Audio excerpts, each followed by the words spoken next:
Okay, good afternoon, everyone.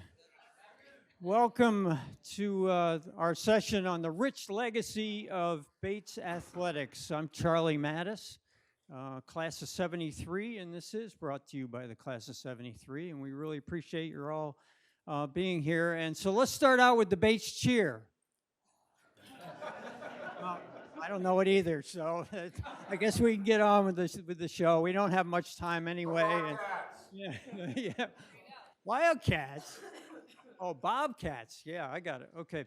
So um, this session was a result of Ira and Ira Waldman is my partner in crime here, having a conversation last fall around the time of the 50th anniversary of the greatest football game in the history of Bates College and probably the whole world. And after a little bit of back and forth, we said, at reunion, we really ought to have a session that talks about all the athletics at Bates and the traditions that have been established. And so that's basically why we're here. But then we thought to ourselves, well, of all the representatives that we could get to participate on this, you notice there's a little bit of a gender bias here. And so we were thinking, well, the second part of our program really should talk about how Title IX really transformed athletics at Bates and gave women a lot more opportunities. Not that they didn't have sports, but sometimes it wasn't really emphasized as much. And so then we said, okay, well, after we do that, we want to hear from some of the other classes, what we refer to as the 3s and 8s. Who's the 3 and 8 here besides 73? Yeah, good, that's great. And so that's the program today. I just want to make one note. Ira has done a tremendous amount of work on this. Every once in a while, he'd send me an email and I'd comment, but I'll tell you, he's really the one that's responsible for this. And he owes a debt of gratitude from all of us. So I think that's all I want to say. Ira, take it away. Okay. One of the people who I wanted to have on the panel was Peter Slavinsky, who did not go to Bates, but he spent a lot of his childhood at Bates, the son of Walt Slavinsky. So I asked, he had a doctor's appointment, couldn't make it. I said, Peter, could you send me a story? Because he loves to tell really great stories. The other day, he sent me not just a single story, but he sent me sort of a summary of his life as a what he called a faculty brat. And it was so moving to me that I wanted to read that as our introduction. So let me just read it. I was a faculty brat who had the privilege of growing up on the Bates campus, running from school across Russell Street to watch Tom Freeman pitch, the greatest pitcher in Bates College history, sitting right there.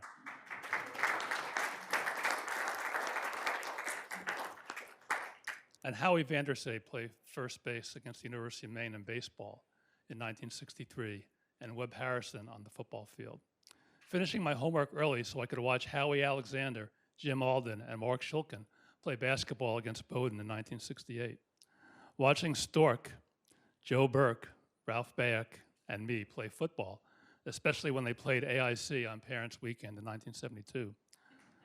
Watching Roscoe Lee block and run in football games and then being mesmerized by Roscoe at night when I watched him play in ref intramural basketball games.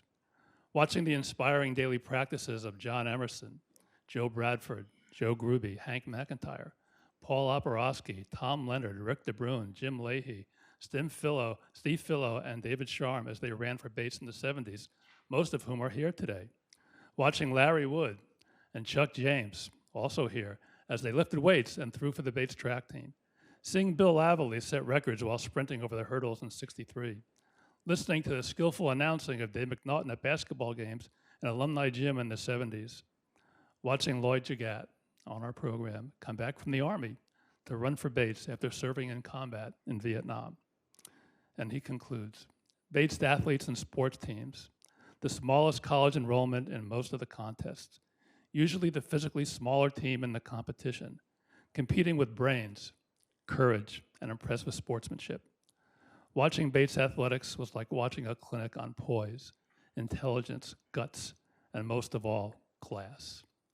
Thank you for being the best role models and sports heroes a boy could have. I mean,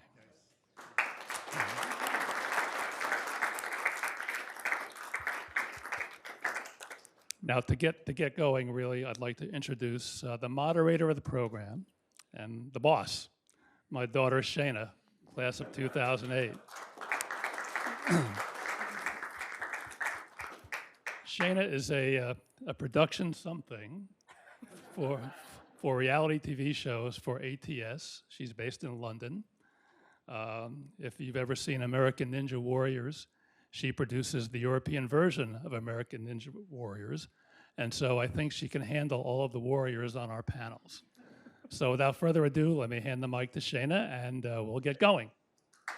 You can keep that mic. You can keep that mic. And share it with them. Hi, everyone. I'm Shayna Waldman, like my father said, class of 2008, so it is also my reunion. We are going to get started right now with the 1973 memories. I'm going to start it off with Mark Harris. You played football at Bates, and you started as a defensive end in your freshman year. Will you tell us about the game against Trinity that year, the game which would be the football team's last victory before the infamous 25-game losing streak that Bates football went on to have? Lots of losses to talk about.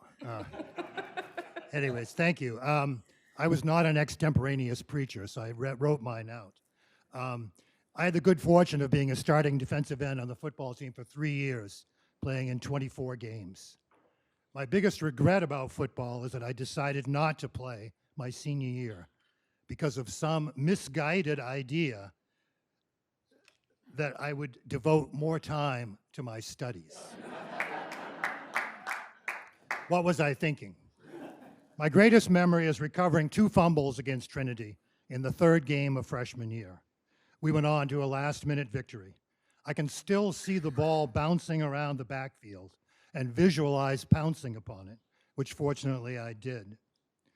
Sandy Nesbitt, who was both fast and elusive, got hurt that day, a great running back, and we didn't win another game for 3 years until senior year. I have various memories of our opponents. I particularly remember Bruce Laird, the AIC wonder, who went on to a pro career with the Colts and the Chargers. He was impossible to tackle, having incredible power and speed. At least I touched him as he flew by. I also remember the giant bed sheets hanging from the dorms at Middlebury, emblazoned with the words, "Master Bates." What I can say that is enduring is how important my teammates were to me. The fun we had on road trips, watching scary movies in the hotels, drinking bug juice while we all choked on it. I actually liked the stuff. We enjoyed being together, and what I remember best about our losing streak is we never got down on ourselves. We always thought we could win, and often nearly did. I remember an especially close game at Tufts when it was 100 degrees in the shade. Nothing summarizes the relationship more for me than an incident which occurred when we were playing, of course, AIC. Who else? Being a defensive player, Coach Hatch used us as the kickoff team. On one particular kickoff, the play had ended, but an overzealous AIC player chose not to realize this. I was standing unaware of his looming presence, but in a matter of seconds, his helmet smashed into my chest and sent me flying. I literally had no breath left. I remember one teammate, Peter Meza, yelling at me to get up. But true compassion was shown by one of the hardest working football players of them all, Joe Burke, who sprinted onto the field and helped me to my feet and supported me as we staggered off. That was Bates athletics to me. The people I played with, the relationships we had, and the camaraderie we felt. That was made it all memorable and important.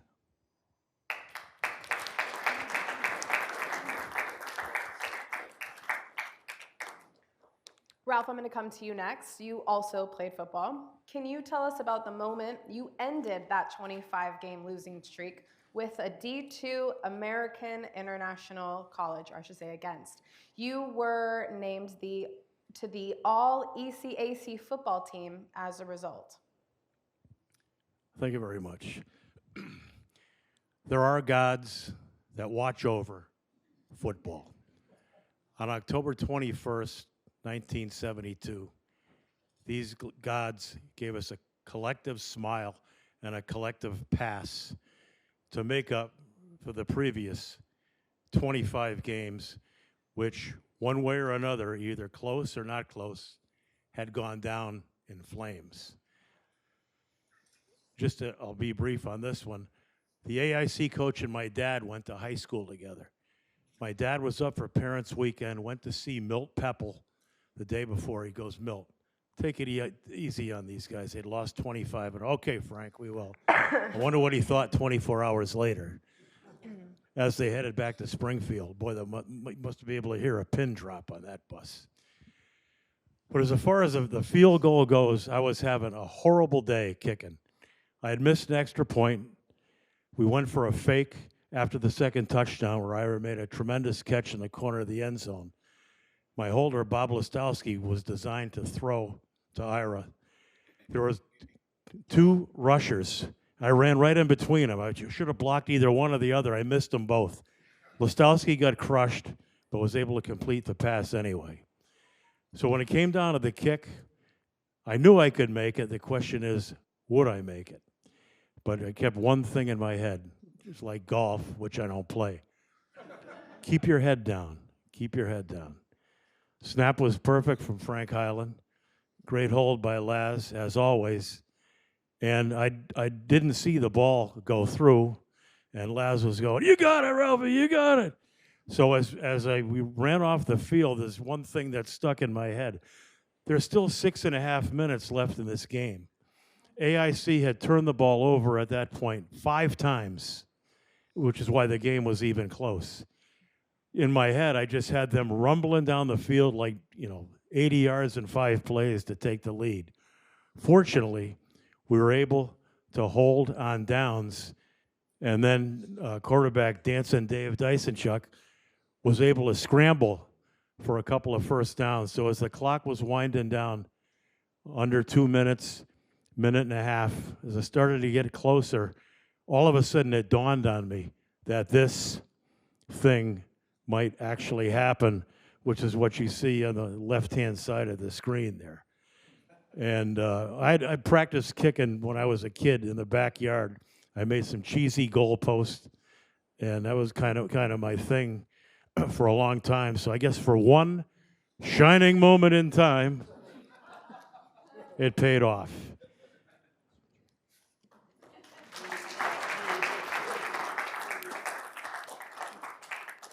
Just a couple more comments about the AIC game, and this was Bob Hatch, our coach, quoted by Joe Cannon in the Boston Globe.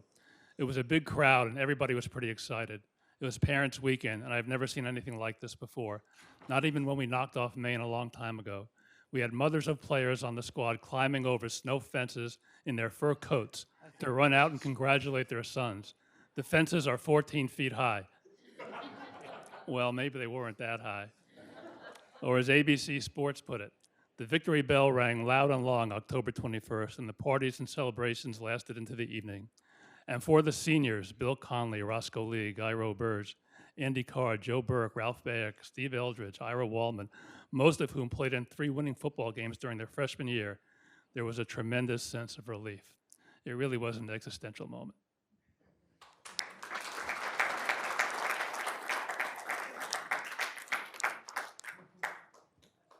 So Mel, I'm going to come to you next. You also played football, a bit heavy on the football team here. You played with Roscoe Lee, and you guys were the only 2 African Americans on the football team your freshman year.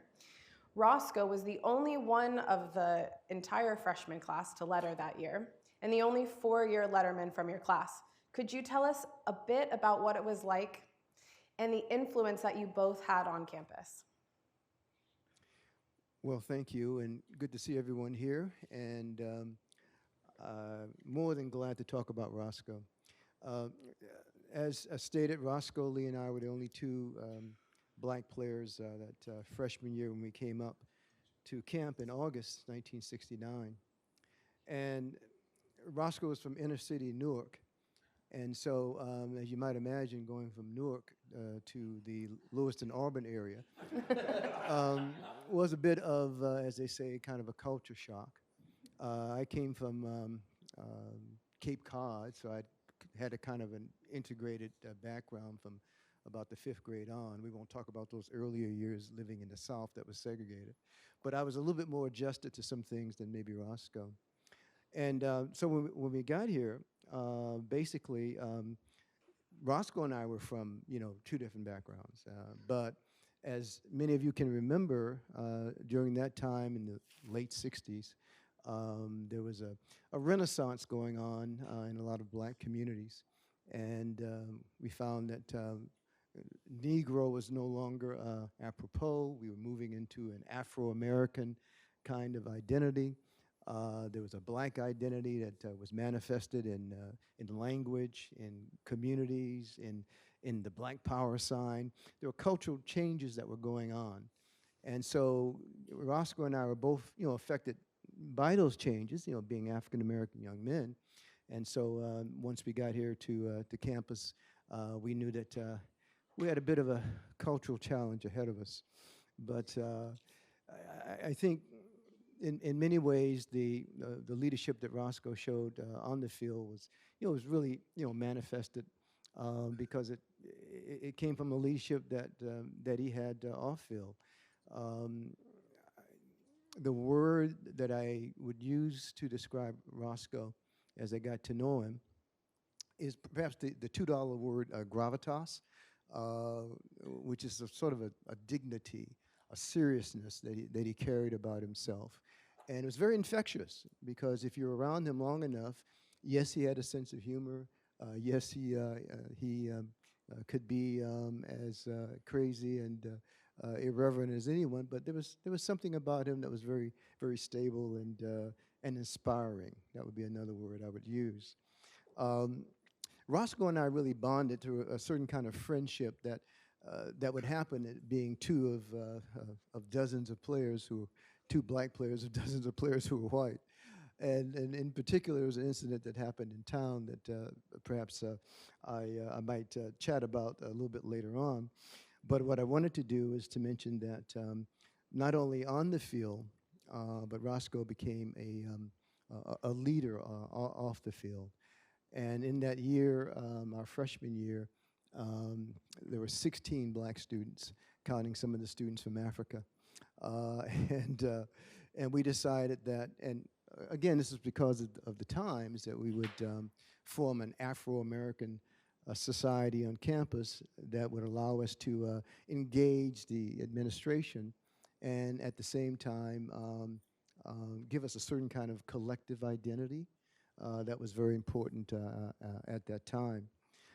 So Roscoe became our leader of that Afro-American society. He was the one who took charge and represented us as we found ourselves talking individually and collectively to administration.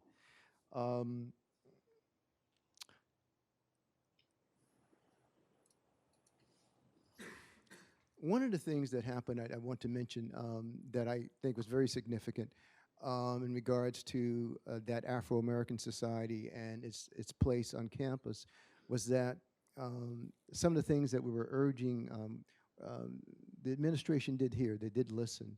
And James Carrigan, who was the dean at the time, became instrumental in organizing a trip to Atlanta University for 3 of the students in the Afro-American society.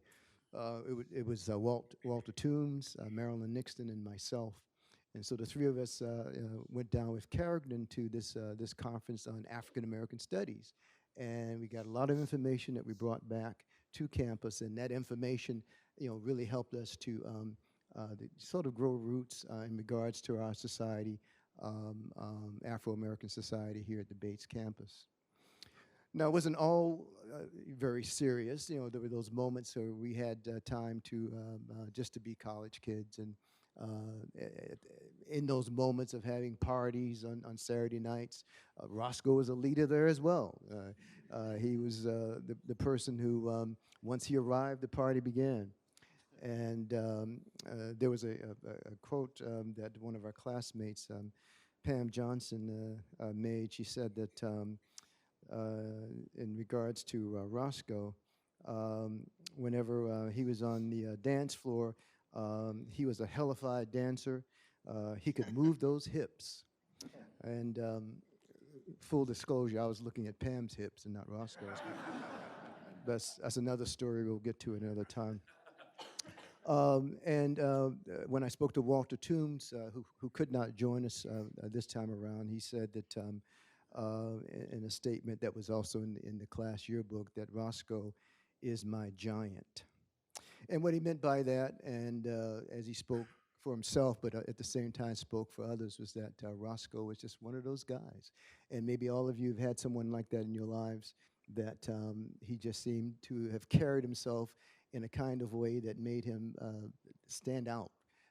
He was a leader on the field, he was a leader off the field, and he was a very good friend.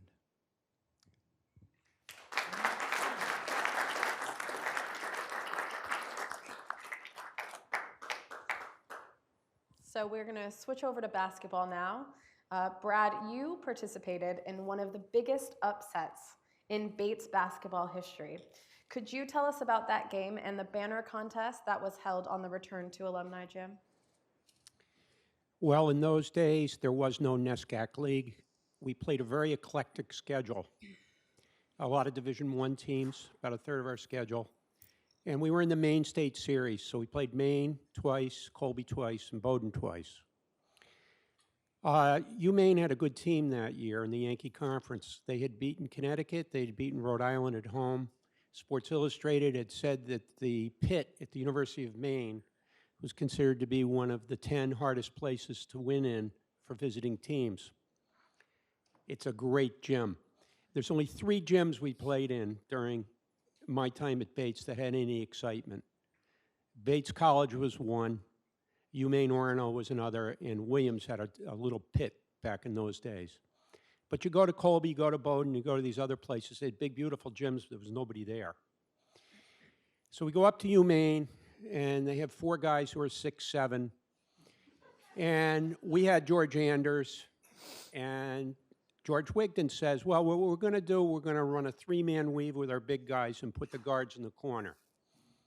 Well, I'm a guard. I didn't want to really hear that. So I go down in the corner. Spider Jordan goes in the other corner. And we ran a 3-man weave with our star, Steve Keltonic, George Anders, Mike Edwards. You guys might remember some of these names. Danny Glennie. And we're hanging around. We're hanging around. We're hanging around. They're not taking us seriously. And we end up winning the game. 54-53. We did a real Bush move then. We cut the nets down, Steve, if you remember that. And he cut the nets down, fan. And I'll tell you how that came back to haunt us later. But anyway, it was 2 weeks later. We're coming into Bates, and you can see the picture of the gym. Isn't that a great picture of that gym? And we couldn't do that nowadays because our court was only 74 feet in those days, and to host NCAA tournaments, it has to be 84. So they've added 5 feet to each end, so you wouldn't be able to sit people on the floor. But it's a real tough place for teams to come in to play. And Maine came in, and they were fired up for the game. And if you look at the score there, I think it says 20-20. We hung around, we hung around, and we hung around, and we had a banner contest at halftime. I think, were you involved in that too? So the equipment manager, Al Myers, was going to come out and he was going to rate the banners. And I don't know who won, but there's one that says UCLA, the Bates of the West. You know, they were all in tongue-in-cheek. And as so often happens when you're playing against a bigger team, you end up in foul trouble, and we ended up losing in the last 10 minutes of that game, but it was competitive. several years later, I was a high school coach for 35 years, and I was in the gym in Framingham, and UMaine was recruiting one of our players. And this big guy walks in the gym, and he comes across the floor, and he says, "Do you know who I am?" I said, "Oh, yeah, you're Peter Gavitt from UMaine." He said, "You should have never cut those nets down."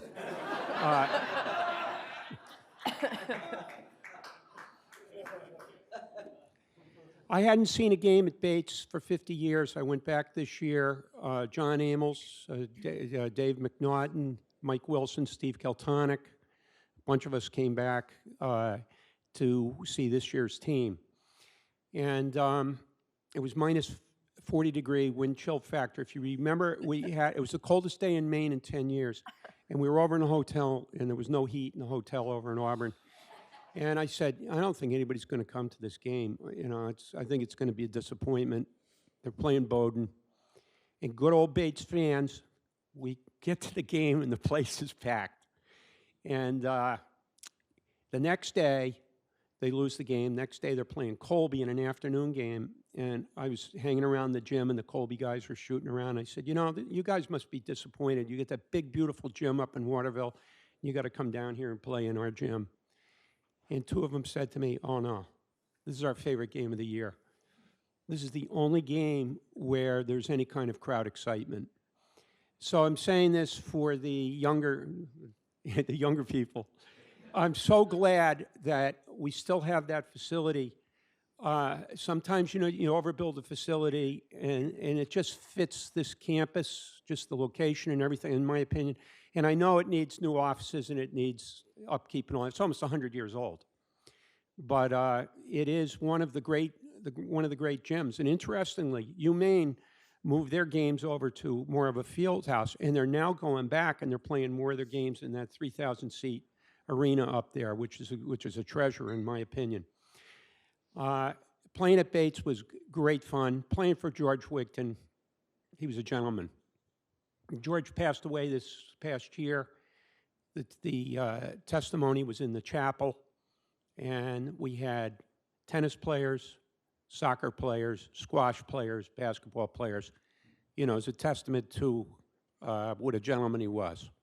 Not a yeller, not a screamer. He treated you like an adult. Thank you.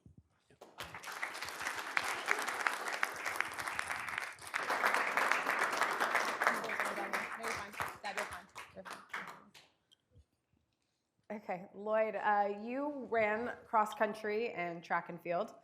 Your teams had quite the run, pun, during your tenure at Bates.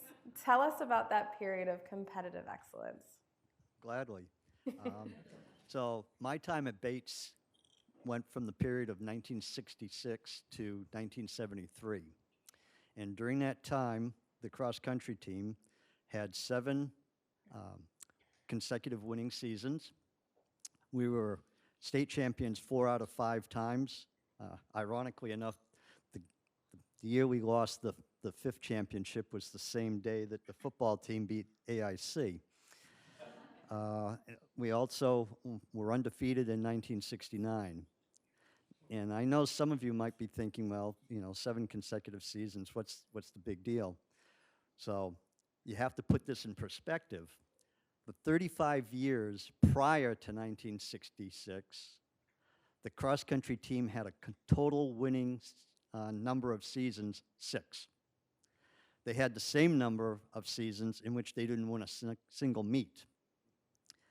And it probably would have been worse, except for the fact that the sport was canceled entirely 4 times in the 1940s and 5 times in the 1950s. So to win 7 consecutive, or have 7 consecutive winning seasons was totally unprecedented for Bates College. The runners were also successful on the track.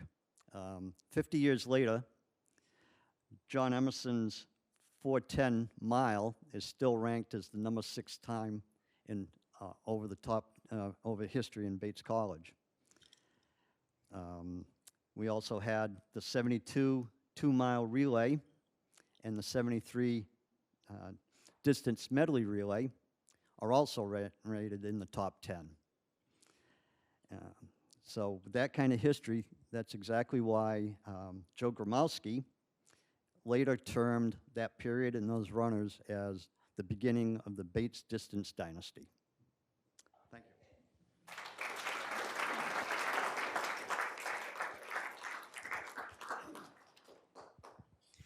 So Larry, you did track and field, and you are a weight throw record holder. Larry, you were a part of the great Bates throwing tradition. How did Walt Sosnovskii, the legendary cross-country and track coach, influence your throwing development? Sorry, my knees can only take so much. One of the things that has been said to me at least 4 times this weekend is that a current legacy stands on the shoulders of those who went before. And if you have watched Bates track and field in the last 20 years, it's a tremendous legacy, a tremendous series of accomplishments. And so the question came to me, and my accomplishments were really are rooted in Walt Sosnovskii. And not only personally, but Walt coached my high school coach, Carl Peterson. And so my entire track career is rooted in Walt's teaching. And Walt was truly an outstanding coach. Walt was not a technician in the area of throws, but he was a master of competitive guile.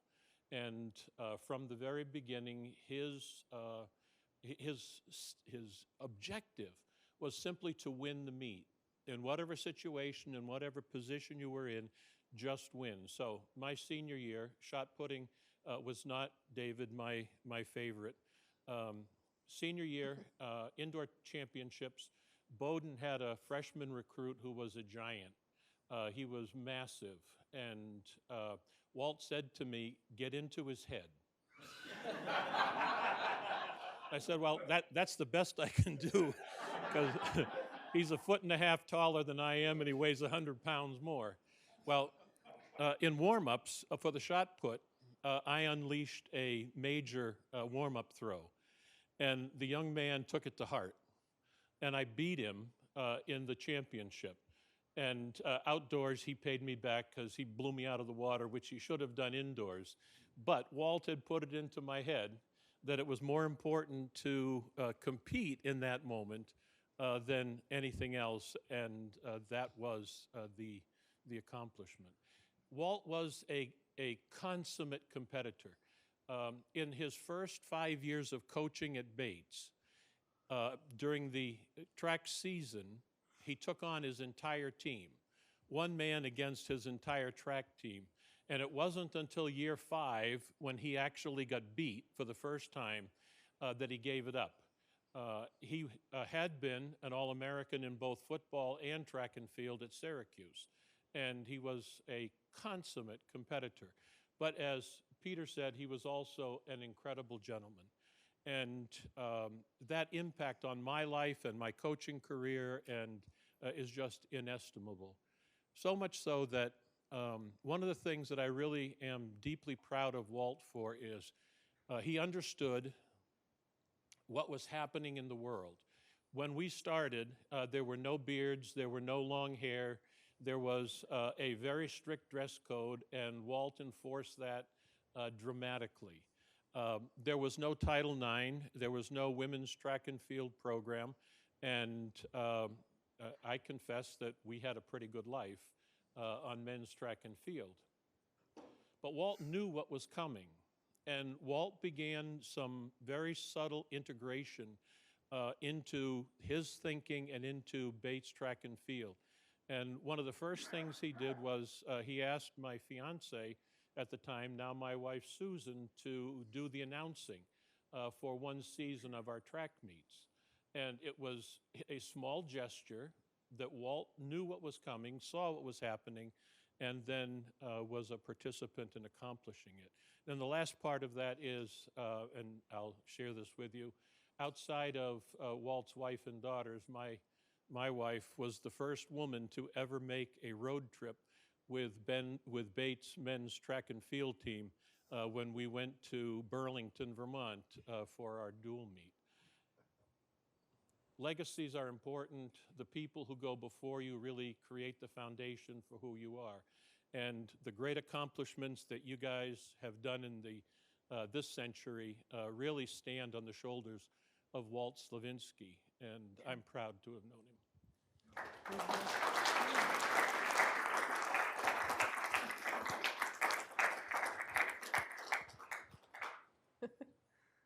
All right. Rob, you play tennis. What was it like to play tennis for your coach, Bob Flynn? First of all, I've got to say that I've just been watching all of you and being inspired by my colleagues to my left and my right. And tennis was a very different sport than team sports here at Bates at the time. When I came in from high school and had done exceedingly well, I expected that I was going to come and partake in a platform that was going to take me to the next level. I discovered that tennis was a non-sport here in 1970. That combined with there was no fall program, and as Brad said to me before we got started, remember those tennis courts? They were nothing short of horrible. There were 3 macadam courts, one outside, and the others were supposedly clay courts, but they were mud. And Larry spoke about legacy. There wasn't any legacy with the men's varsity tennis team. In fact, and the swelling of moments, because when we arrived in August and very shortly thereafter, the school paused with Kent State. And as an individual, I did not have team members like all of you did. There was a grand total of one other classmate of mine that tried out from the class of '73, Tom Rocket Mahard, and myself. And the other players were not committed tennis players. There was Bob McKenna, who actually flunked out, and several times he appeared on the court fairly suffering from the night before. And we had my second year, to sum this up, I was the only returning member of those 8 people. And there are more people here in this room today than ever witnessed a Bates College tennis match when I was playing. And we had some good support from Roger Bill, because there was a court there right below, and they knew to crank up the stereo when we were playing. And finally, the opposing player said, "Come on, you got to do something." So you heard about discipline and just respect by coaches that these men have spoken about. We had somebody that probably treated us like we were a club sport. He had a fantastic personality, but he had failing grades as a tennis coach. And so how many tennis players played varsity that are here in the room? Anybody? Okay, hey guy. And tennis is all about fundamentals and drills, drills, drills, drills, drills. We had none. It was inspired by myself, and that didn't happen my freshman year, and I woke up in my sophomore year when suddenly we had the likes of Dirk Visser show up on campus. He was from Spain, and Spaniards on clay are still the world's best, and we suddenly had a man that could play tennis. Wow, that's pretty cool. And then to my right is my friend Steve, and one of his soccer teammates was Pat McInerney. And Patrick played a great game, and Jim Cation, another sophomore, and Mark Delaney, another. These were all freshmen when I was a sophomore. So suddenly I got buoyed up by 4 sophomore men. Sherry, I wish Marilyn Olson could have played on our team. You know, there was like 3 people in my class that played any sort of serious tennis. Flash forward, with this movement, I felt I had to take it upon myself to make change. I really spoke out about the quality of the experience that we were having. And you could see it change in our junior year and into our senior year. There were 17 candidates to make 9 positions my senior year. And maybe my contribution to tennis was I worked part-time at a local tennis club, and I had the opportunity to close down the place at 10 o'clock, and nobody played after 8 o'clock at night. And Adam Lee, who is Lee Auto Malls here in Maine, his dad played tennis quite competitively, and I asked if we could use the courts after 8. And so we finally had a place to play because, as you asked me, what were the facilities like here? The facilities were like this. When the snow melted and the courts were dry, we could go out and hit. And when the frost was in the air, we stopped playing because the Gray Athletic Center was not a tennis facility in the wintertime, and neither was Alumni Gym on wood floor. And so we really were hung out to dry. And meanwhile, I'm in awe of all my colleagues here just pushing and pushing, and you guys had all the support in the world. And, but there's a good ending to this, is that Oh, good, an ending. Coach Wigden took over the reins of Bates Tennis in 1974. And Wigden brought the same elements to tennis that he did with basketball and the other sports they coached. And you began to see recruiting happen and attracting other Bates tennis players coming to Bates to play. And then it reached a pinnacle when Paul Gastonguay came here to Bates in the 1980s. And then suddenly there's this guy named Bud Schultz that shows up on campus and ultimately becomes a professional tennis player. And now Bates is a serious, serious force in men's and women's competitive tennis. So it's been quite a transformation.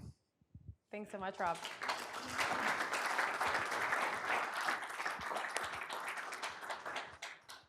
Steve, you were quite energized by the Bates-Bowdoin sports rivalry. How did it play out during your soccer career? Pretty well. I'm a university professor, been one for many years. I have to stand up and walk around, but this is the jersey I wore against all the opponents, including Bowdoin, for the first 3 years. Finally, we got new uniforms and we got rid of this crappy uniform. Why do I think the Bates-Bowdoin rivalry is really important and was the most important? We played against some of the same teams that you did. We had the Maine series, so we played a lot of big schools, including Boston University and Bridgeport, et cetera. But Bowdoin was always the most important. It wasn't particularly for me. I grew up in West Hartford, Connecticut, which is a really good town. We had a great public high school. It was also a wealthy town, and so many of my friends went to private school. And my parents went to Bates, I went to Bates, my sister went to Bates, some of the kids went to Bates. I thought about going to Bowdoin, interviewed at Bowdoin, but I came to Bates, early decision. My mother said, yeah, that's where you're going. So here I am. And I look at Bates and Bowdoin, and this is the way I looked at it then. Maybe it changed now, I think it has. Bates was basically made up of public high school New England kids, right? There was a smattering of international students. There's some kids from out of New England. Bowdoin was made up of private school, wealthy kids. That's the way I saw it, and that's the way I competed against them. There are 2 friends of mine, well, one friend and one non-friend, who also were from West Hartford, ended up at Bowdoin. And one guy was a great guy, and after the games, we'd shake hands, we'd talk, we'd say, good game, nice job, sorry that you lost. I was like, we lost most of the time, actually, unfortunately. The other guy was a jerk. So here's the story I want to tell. And I've got proof from the Bates Daily that most of what I'm going to tell right now is true. At Bates, our junior year, we were playing Bowdoin here, and it was a tie game at halftime. The game was very chippy. There's lots of pushing and shoving, a lot of late tackles.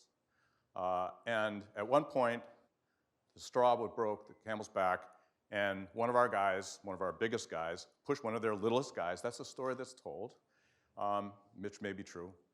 And that started a melee. And most of the Bowdoin people ran onto the field. At that point in time, I was actually getting a short blow. I was standing next to Coach Wigton, and I started to run out because I was going to get my shots in. This was my opportunity, right, to take a shot. And Coach Wigton, who was a big guy, grabbed my arm, which was a good thing. And so I didn't get in the melee. The melee was mostly, it was like non-hockey, no punches were thrown. There was an alleged headbutting by a Bowdoin player on one of our players. Not for sure, we know that's true. And in all of this, on the sideline stood a very tall guy with a soccer ball in his hand. I can't remember if he had just had it in his hand or he was actually shagging the balls when they went out of bounds. But in all this melee, this gentleman, a basketball player at Bates College, chose that opportunity as a Bowdoin player was running to enter into the melee. He threw what I think is the best pass ever seen at Bates College. He nailed the guy on a dead run, plunked him, and that guy just went, stopped dead in his tracks. That guy's Steve Keltonic right there. So one of the reasons that I was glad that I didn't go on the field and get in the melee was that in an earlier game that year when we played Clark, I was thrown out of my second game that year. We didn't have red cards at that point in time, but whatever reason the referee decided he heard enough from me and threw me out. And we have the new Bates historian in the room here, and I want to go on record that I believe that I have been thrown out of the most soccer games at Bates College, in Bates College history. And I want to get into the record books. I didn't get as many goals or as many assists, but I think I got the record for getting thrown out of games. Thanks. Thanks, Steve.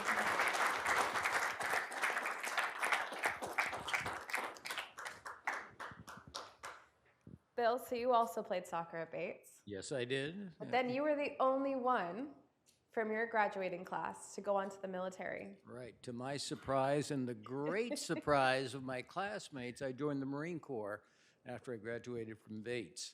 And I think what really attracted me, well, maybe not attracted is a good word for it, but what appealed to me to go in the Marine Corps is really the structure and everything. And to me, athletics at Bates, it was structured, that you had to be there at a certain time, and I liked that. Plus the camaraderie, too, that I remember the first day, I never visited Bates before I came here, and I remember my dad and my brother dropped me off, and we'll see you at Thanksgiving, okay? And I was walking around, and I saw Donnie Geisler. He was the captain. I had known him before that and everything, and his quote to me, well, look what the cat dragged in here.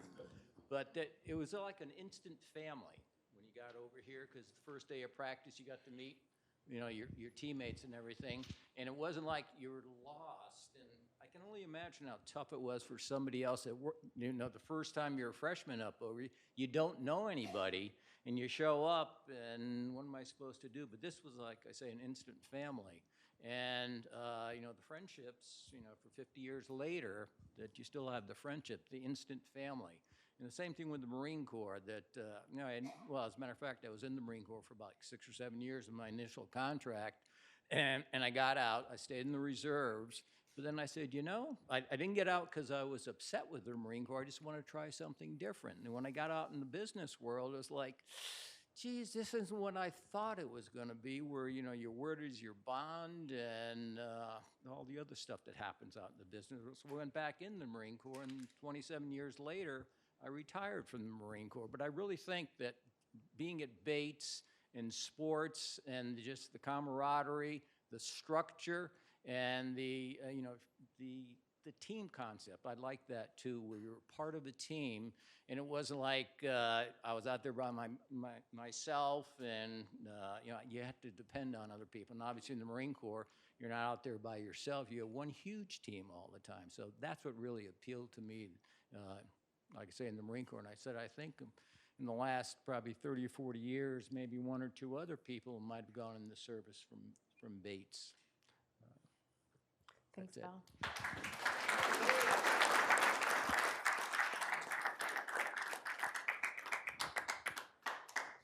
So Charlie, we're going to come back to you now to talk about what it was like being on the skiing team.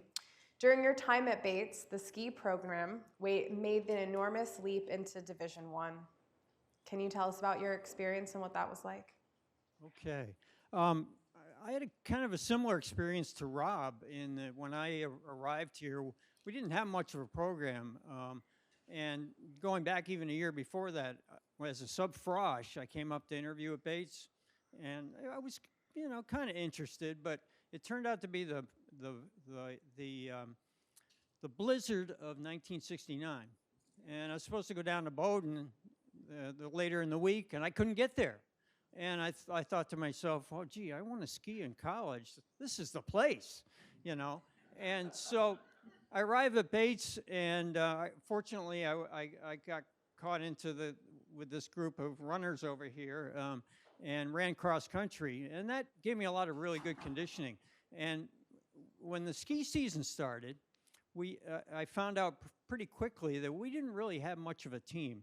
There was really one guy, Jay Parker. I don't know if any of you remember Jay from football and maybe tennis. I don't know. No. But wasn't a very good team. But it was a lot of guys that liked to be in the snow. So, okay.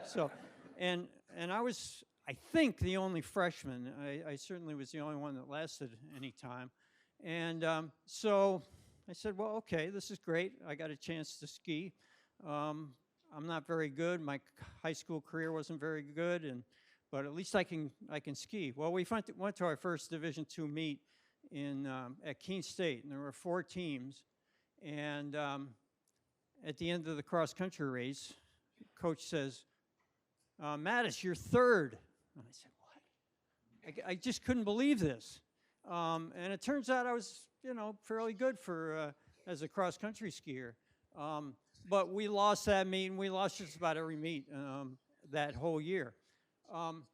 The second year, which is depicted in the picture on the left, it was snowing so hard, by the way, that day that I had to take my glasses off.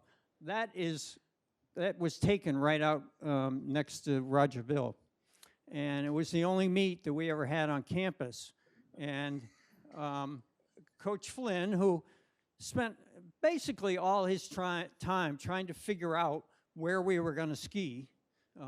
And we had 3 events. We had alpine, jumping, and cross country. And that was a major job. And then the rest of his time he was spent figuring out where we're going to stay when we were driving to Vermont or up north to Sugarloaf or whatever. And so he decided we'd have this meet here. And that was sophomore year, and all of a sudden we had 9 freshmen on the team, and everybody else was pretty much gone. And that meet I came in second. Eric Tonk Nielsen, who was a Norwegian freshman, won the race. Unfortunately, he only skied with us a year. He was a tremendous skier. But the rest of the guys hung in, and as you see the picture on the right, that's basically Mike Heath and I are right in the middle, and the rest are all underclassmen. And by the end of our junior year, we had finished second in Division II in the championship. And back in those days, if you were in the top 2 in Division II, you got a chance to go to the Division I meet. And if you placed in the top 8 in the Division I meet, then you stayed in Division I. Well, we came in 9th. And as it often happened with skiing, things happen much later than the actual meet. And that summer, we found out not only did we get the Division II championship because New England College had an ineligible skier, but because Harvard had come in 10th in the Division I meet, you don't relegate Harvard, okay? I mean, that's, I guess, a rule now. I don't know. But they decided to expand Division I to 10 teams. So we go from my freshman year having a pretty much ragtag group to, senior year we're skiing at the Dartmouth Carnival and the Middlebury Carnival and the Williams Carnival and skiing the Division I championship, and it was just an incredible transformation. And, it's basically these guys just had the desire to be out there and to do the absolute best they could.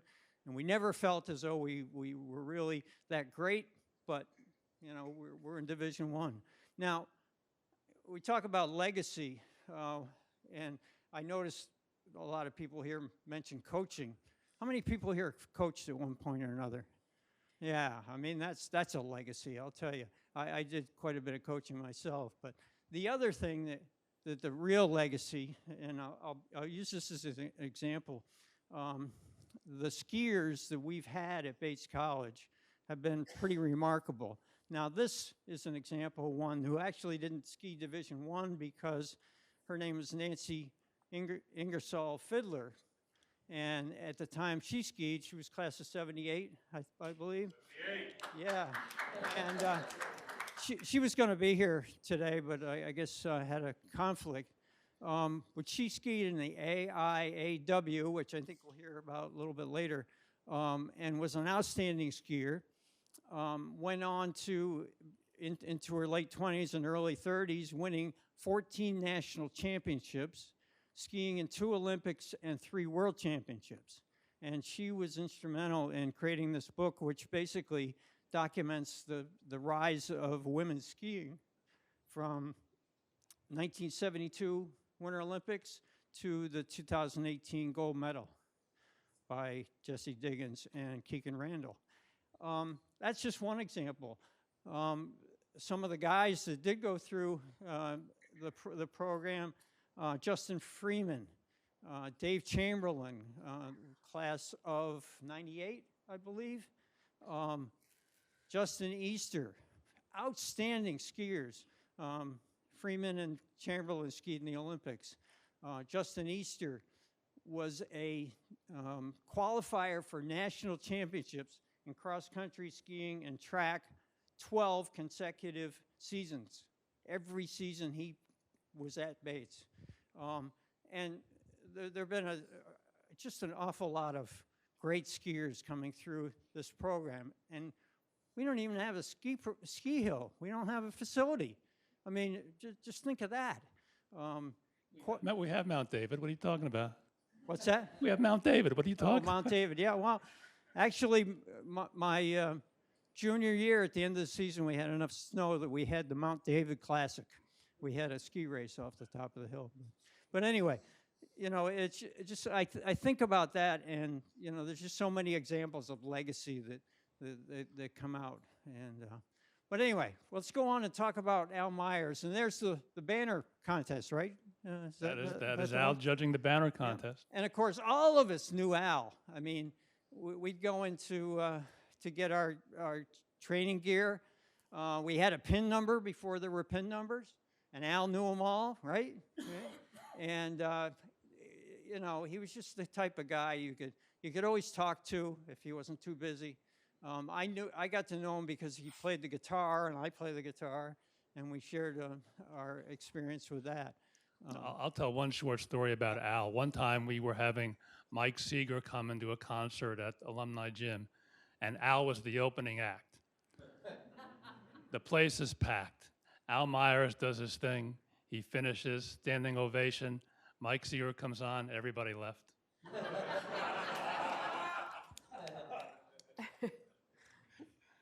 Thank you, guys. Okay. Thank you. Okay, thanks to the 73 panel.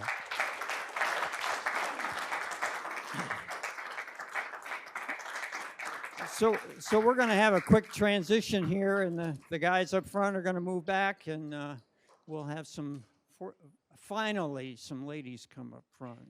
Okay, now if everybody's worried about the timing, we are probably going to go a little bit late till 3 o'clock. So if you have to leave and go to your next event, I know some of the musicians have to go to the jam session and prepare. That's okay, but we're going to keep going because we've got the tape, and we're going to put it all on tape and have a video for everybody to look at later. So if you think that women did not participate in sports at Bates during 1973, yes, they did.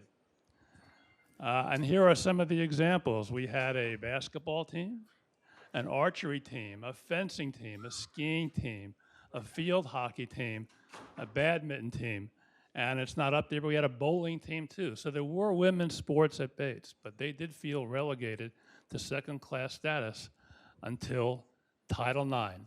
And that's where we begin this program on the 50th anniversary plus one of Title IX. I think you can hand it over to Sherry, actually. Thank you for that. So this is going to be a little bit more of a conversation rather than question and answer portion.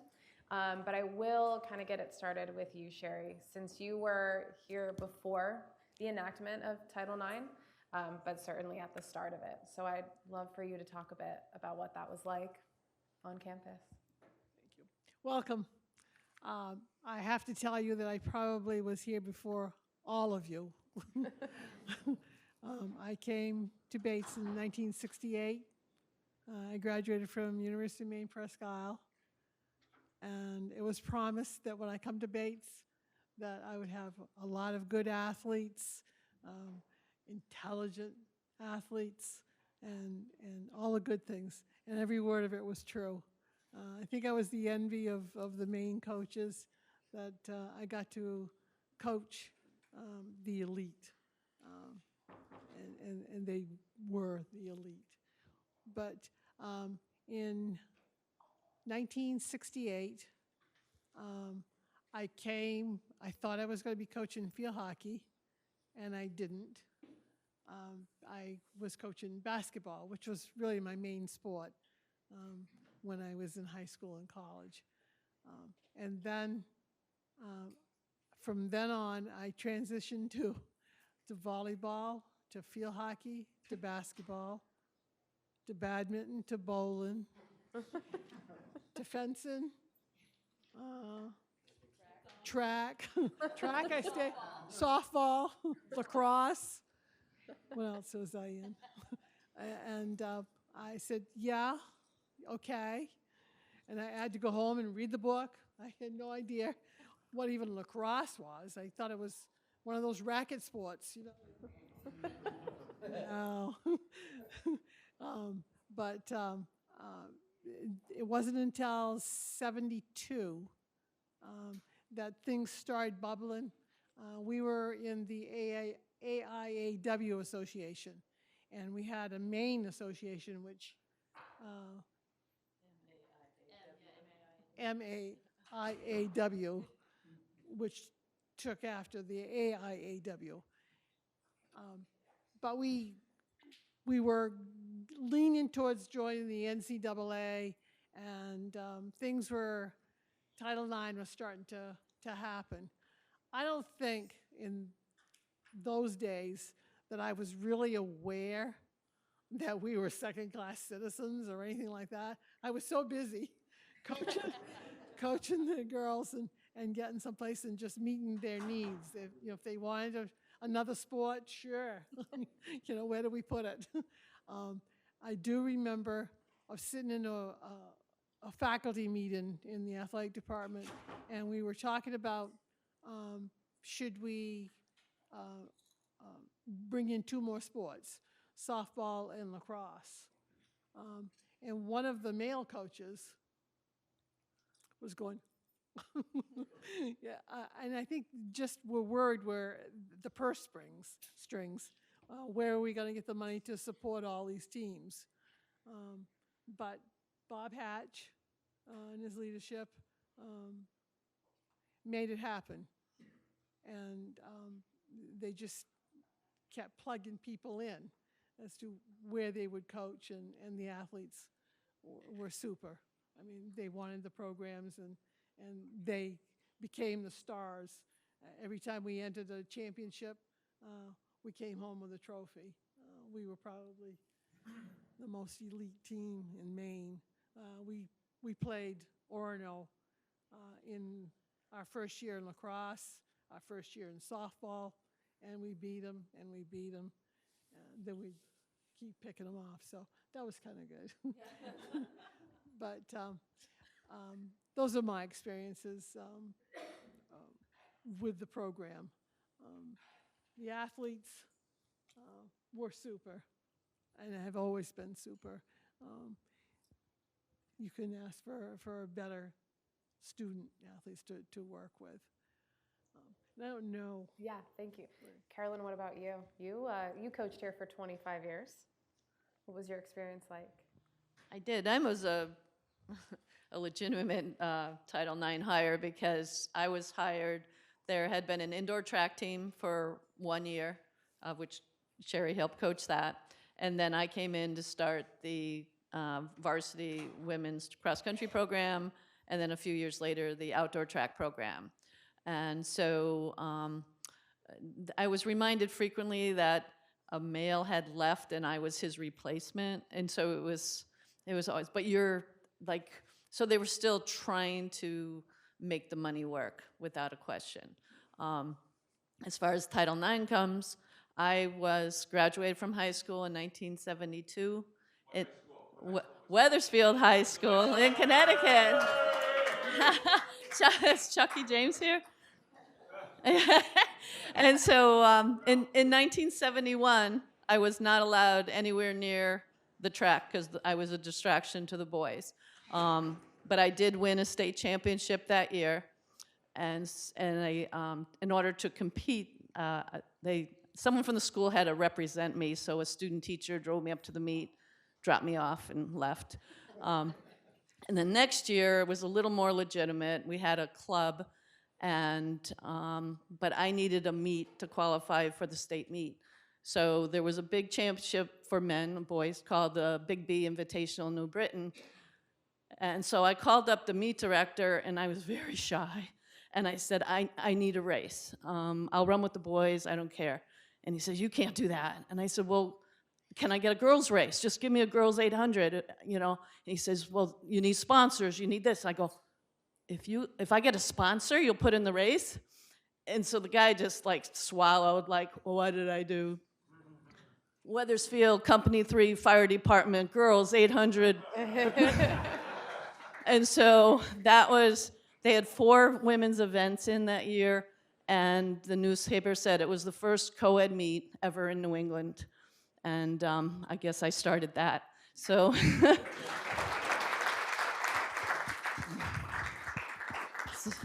so again, graduating in '72, I went to Southern Connecticut. They had a women's outdoor track team, but no cross-country or indoors. So my junior and senior years, I ran on the men's cross-country team and the men's indoor track team. And so now I was an NAIA, actually an AIAW All-American for the 800. So I'm coming out of school with a lot of experience. I went to grad school at Penn State as a grad assistant. I got coaching experience. And now all these programs are adding, and Bates was adding, needed track coaches. And so I was one of those few people in the country that had coaching experience, All-American.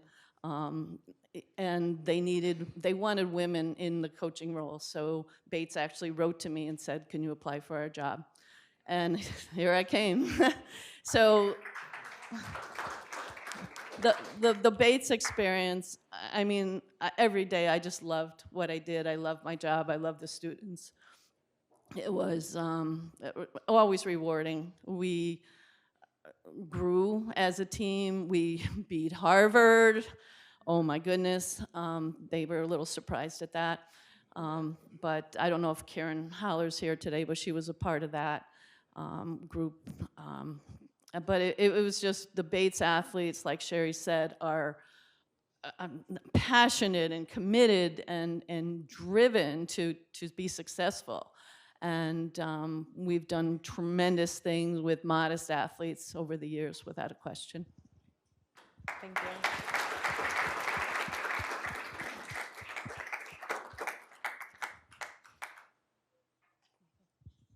Yeah, do you want to? Yeah, let's go to you, Sue. I guess maybe it is a little bit more of a question and answer. So Sue, you were actually a member on the first track team that Sherry coached, from what I understand. Yep. What was that like? I can give Microphone. Sue will use the microphone.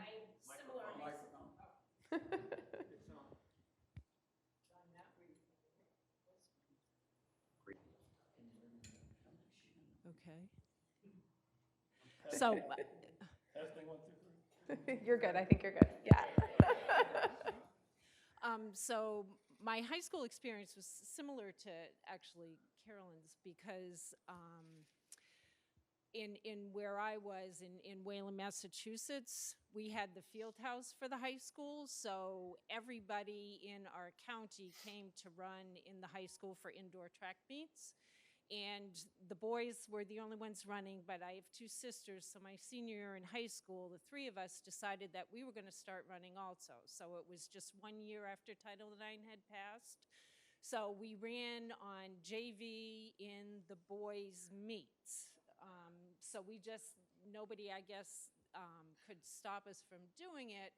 So we ran with the boys, competing against them, and because all the other towns were there in the school at the same time, like their brothers were telling the sisters, come on down, it looks like they're letting girls run. So we started out running with the boys, and I think, in the years later, they actually established girls' teams to compete as well.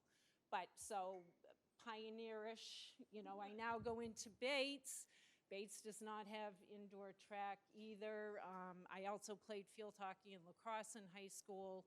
They had field hockey, Sherry was coaching that, so that was very established and a good team there.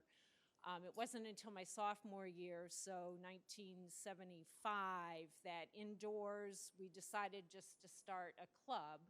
So it was me and a few friends of mine, and they were enough supportive. They did supply a coach, so Sherry coached that, along with Webb Harrison, who has been mentioned. After my junior year, so we're now 1977, Webb came up to me, very supportive. So this is something I will say, that all the coaching staff, Walt Slavinsky even, you had mentioned him earlier, supportive. He said, if you write a letter to the administration, you could get it varsity status. So I said, okay, good idea, Webb. So I typed up a letter, the other women on the team signed it, and we sent it in, and so the indoor track got approved as varsity sport. Now, I know Webb did sort of have ulterior motives, but women supporting men, men supporting women, he got a men's lacrosse team out of it. So, to me, it was helping each other. So everybody supporting everybody else, and the sports kept coming after that. So that was the beginning of what you guys got to benefit from in the future.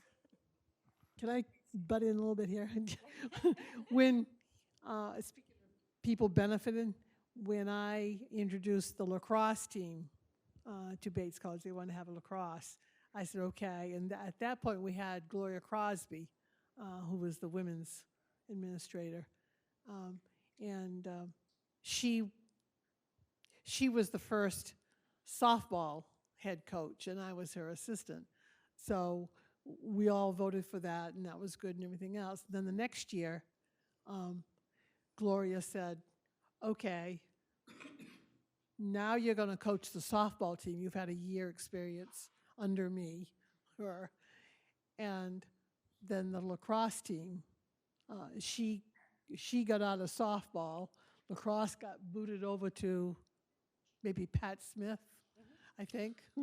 Everything else. So we sort of passed it around. So people kind of benefited from it, but yeah, ulterior motive. But but we had a program. Right. So, I guess to us it didn't really matter who was coaching it, we at least had one. And, talking about finances, so the reason I wore this shirt, which is the same one in the picture there, right, was field hockey and lacrosse. So you save money, you use uniforms. But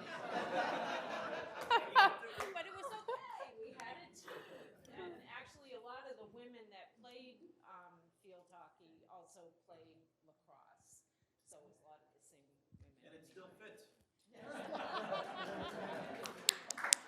Yeah. Carolyn, I would love to hear a bit about how other schools were implementing Title IX in comparison to Bates.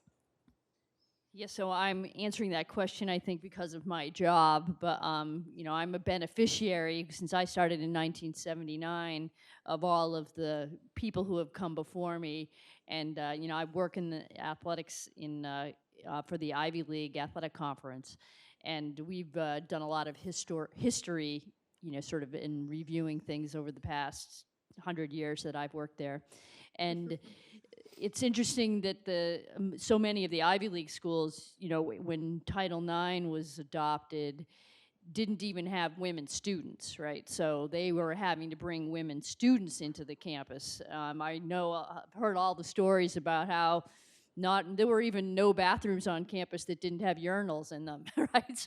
And they were just starting from really scratch.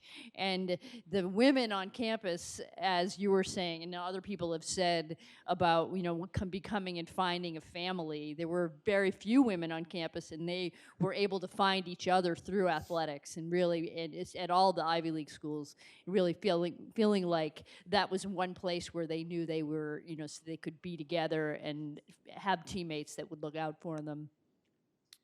They have similar stories that I think we would probably hear here, but even and a little bit even more embarrassing at schools that had so much money that, you know, they had the coach, the one person who was the coaching all of the teams, and she would go to the bookstore and get a T-shirt and iron the letters, the numbers on the back in order for them to go and compete in a contest. You know, so, and I also I know the stories from Dartmouth because I worked there in the 1980s, and the basketball teams, and there were some really good ones back then, but they would have the varsity team, the JV team, the freshman team, basketball teams would all practice, and then the women's team would practice at like 10 o'clock at night.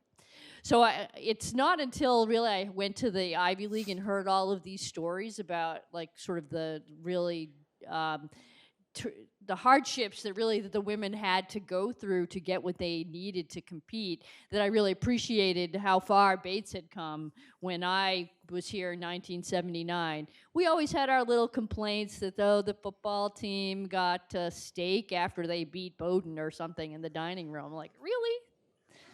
We beat Bowdoin last week. What did we get? Anyway, like I said, those are first world problems, right? If that's what we're worried about. So I think we always felt really well supported. I remember Bob Hatch being at our games and supporting us, and the success that we had, and the one thing that we probably could have used was a real bus to ride around in. I remember we always went to Smith College in field hockey for this like play day kind of a thing, or a bunch of scrimmages at the start of the season.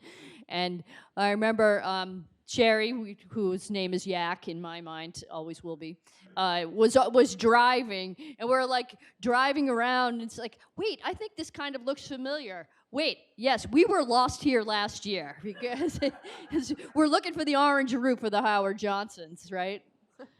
I think I blame Janet Bursaw actually is in the back of the room for that one.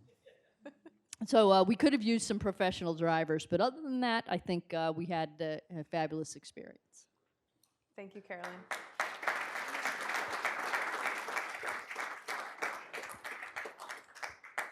Carla, you were a player and a coach, including softball, for which I played. Can you tell us a bit about how you think Title IX impacted your time at Bates, and also how your hiring as a Bates coach came about? Sure. So Carla Flaherty, and I graduated in 2003. And so I'm actually currently the head women's basketball coach at Roanoke College, but I began my coaching career here at Bates. I played for the infamous Jim Murphy, Murph Dog, who is near and dear to my heart, and who I think was transformational in who I am. And I also give Bates that credit. The reason I mentioned that I'm at Roanoke is because someone earlier said that you stand on the shoulders of those that come before you. those are the words that are written in my locker room because I believe so deeply in those words. And I think that's a testament to what I'm experiencing and hearing up here, because I did not feel different. I did not feel less than at my time during Bates. I coach in one of the best arenas in the country for Division III. We're hosting the national championship in a couple years. And I try to tell them over and over again that as fabulous as it is for recruiting, there isn't a better game environment than Bates College, because alumni is that special. And as an athlete here, we packed the gym, men and women. Bowdoin was our biggest rivalry. You couldn't get a seat. My freshman year, we went to the NCAA tournament and we weren't allowed to host because the gym wasn't long enough. And they changed the gym that year so that we had the ability to host. So I was part of the transformation, I think. I never felt less than, but when it came to competing, well, gosh, I played basketball and softball when I was here, and I think, again, the fact that women are allowed to compete at the collegiate level and to be involved in multiple sports is just, it's amazing. It's who I am. I am the person I am because of sports. But I think I didn't, as an athlete, understand Title IX because I just always had what everybody else had. And it wasn't until I got into coaching that I realized the true fight that the women had to get what we had, because that's what I experienced as a coach, to fight for my young women, if you will, to make sure that that's passed on. But I got into coaching. Gosh, there's some influential people at Bates College. So I actually graduated. I got a degree in rhetoric. My dad was like, what the heck are you going to do with a degree in rhetoric? And I was like, well, I'm going to talk my way into whatever job I want. And so I actually got a job in finance and moved to San Diego and was working in finance for a year. And I'd never taken an econ class in my life. Working with data was the last math class I took at Bates, and I didn't do very well in that. But Coach Murphy actually sent me a game film from the season, and he was like, can you give me your opinion on this game film? And I was like, I hated California, no offense. Didn't That's okay. That's okay. I was like, I'm a Maine girl, you know? And so I was just writing notes,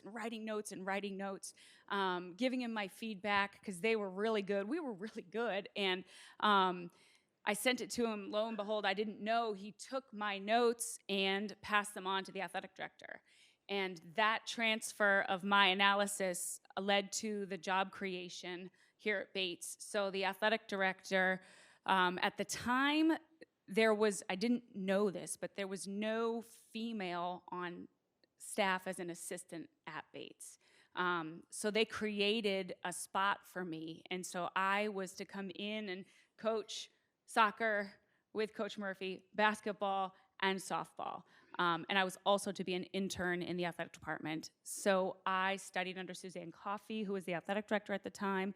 And they created this position which was fully funded, and I believe now it was fully funded because they didn't have any women on staff and it was a Title IX violation, so they had to give me money. And that's how I started my job. So I had free housing, full benefits, and a salary, which to this day, when I'm hiring, I don't even have that, you know, so Bates really went above and beyond. And that's how I got my foot in the door. I wasn't gonna leave California, but Bates drew me back. Bates is the reason that I got into coaching, and I've been doing it for 20 years, so. Thank you.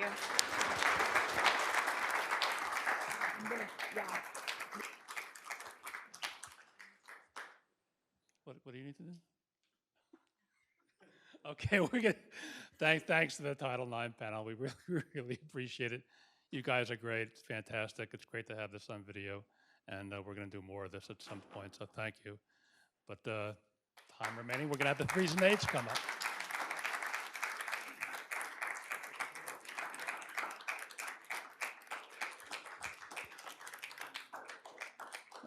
Okay, threes and eights, don't sit there. Come on up here. It's your time. And the Bates historian. Where's the Bates historian? Come on up.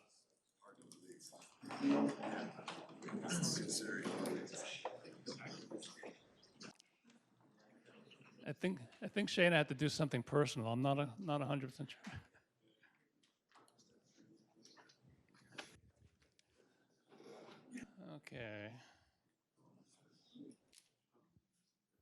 Okay, we're going to start with Paul Oporowski. And Paul, I know there's a...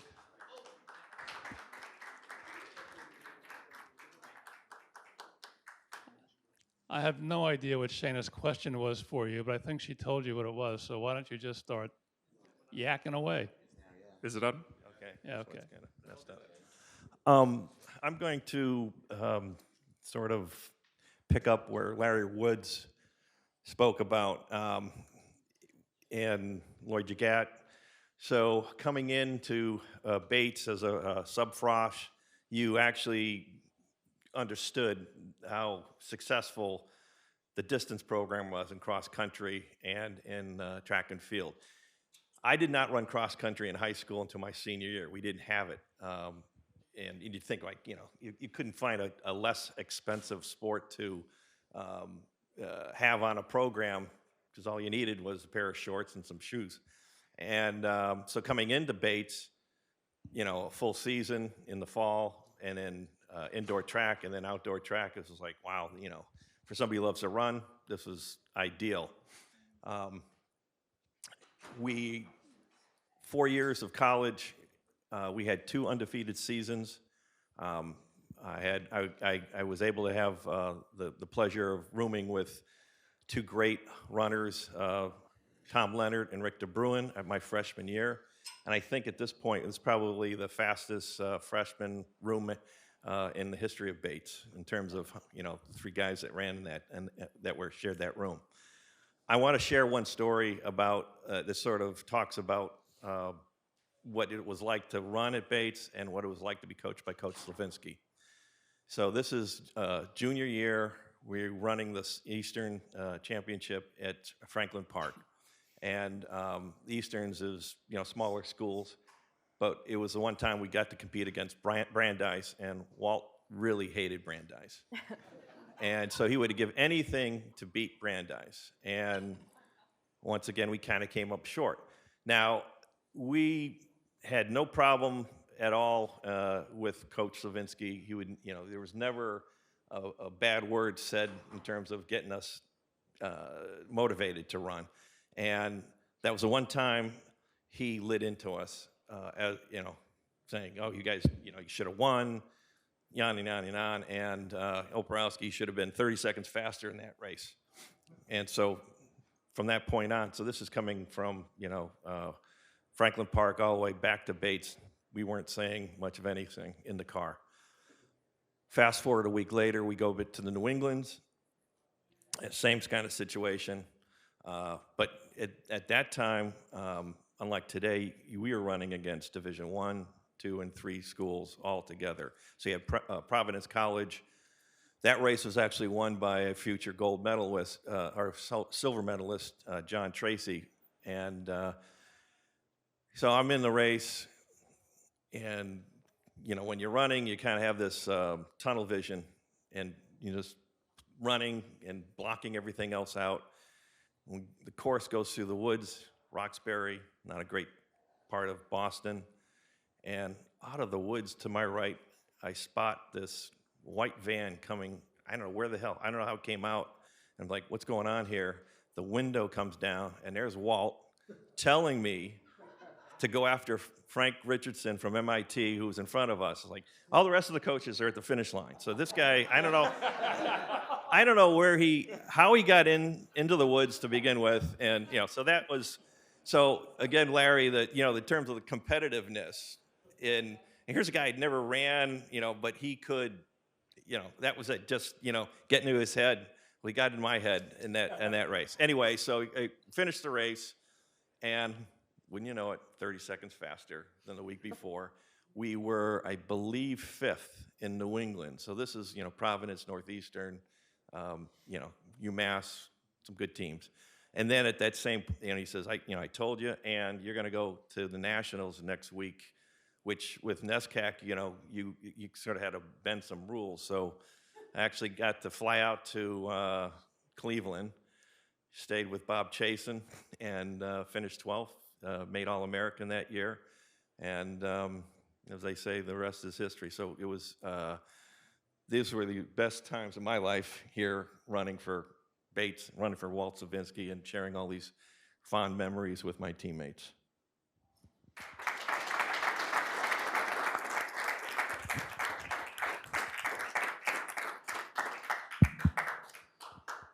Hi guys, I'm back. Okay, Noah, you are a 3-time winner of the Peter Goodrich Trophy at the Maine State Indoor Track and Field Championships. But how did it feel to win the weight throw national championship in 2008 and have the medal placed around your neck by Matt Capone? It felt pretty good. I expected that. But if we have time, I don't know, I'd like to rewind and kind of reflect on, you mentioned I won the Peter Goodrich Award 3 times. And the Peter Goodrich Award is given to the outstanding field athlete at the State of Maine Championships. And I think early on in my career, when I came to Bates, the State of Maine was my Super Bowl. Bates, Bowdoin, Colby, USM. And the Goodrich Award, if you're a thrower, was the Lombardi Trophy, basically. So I won it 3 times in a row. And an exciting thing was when I was a freshman, my brother Dustin Gother, who graduated in 05, was a senior, and he was an All-American thrower as well. And he had won the Goodrich Award 2 times in a row, and then I won it 3 times in a row. So for 5 years, half a decade, the Gother boys painted the trophy. But I bring that up because I'd be remiss if I didn't mention Joe Woodhead was my throwing coach when I was at Bates. And he passed away 2010 or 11, I should know that, but he was pretty legendary. He coached for 25 years at Bates and has, Rich might know because he works here, but I think 44 All-American awards to his name, which is kind of the pinnacle of D3 track and field. So Coach Woodhead, I don't think he hasn't been talked about yet, but he was kind of a bear of a man, and he was salt of the earth, blue-collar Mainer. And I'll never forget when he recruited me to Bates, he called me up one day, and I guess I was a senior in high school. Calls me up, I wish I could do the accent without butchering it, but he had a pretty harsh Maine accent. He calls me up and, Just try. No, like you couldn't say, no, this is Joe, how you doing? That's pretty good. But he called me up and he said, no, this is Joe Woodhead. It was like a 2-minute conversation. He's, we have a pretty good program here at Bates. I heard you were thinking about coming. I think if you came here, or he said, I know if you came here, you'd be an All-American athlete. And it's like the most smug thing you could possibly say, but I was a chubby, insecure high schooler. So I hear that and I'm like, wow, that's pretty cool. Let's do that, right? And he goes, I think you could be a national champion. So I'm like, I'm all in, right? Because I'm a kid. He says that and I'm like, yeah, let's go. Fast forward, my senior year, really interesting kind of dynamic that played out was Al Farashidin was the longtime head coach at Bates, and he took a sabbatical second semester my senior year, so we needed an interim coach to fill the gap. And Matt Capone, he had just graduated, and he was from Auburn, and the administration made the questionable decision to have a 22-year-old lead our track and field program, but he was a great guy. He played football at Bates. His dad, Skip, was a coach at Bates for like 30 years, football coach at Bates for 30 years, and Matt was all New England sprinter, and he was my roommate my junior year, so he was a year ahead of me.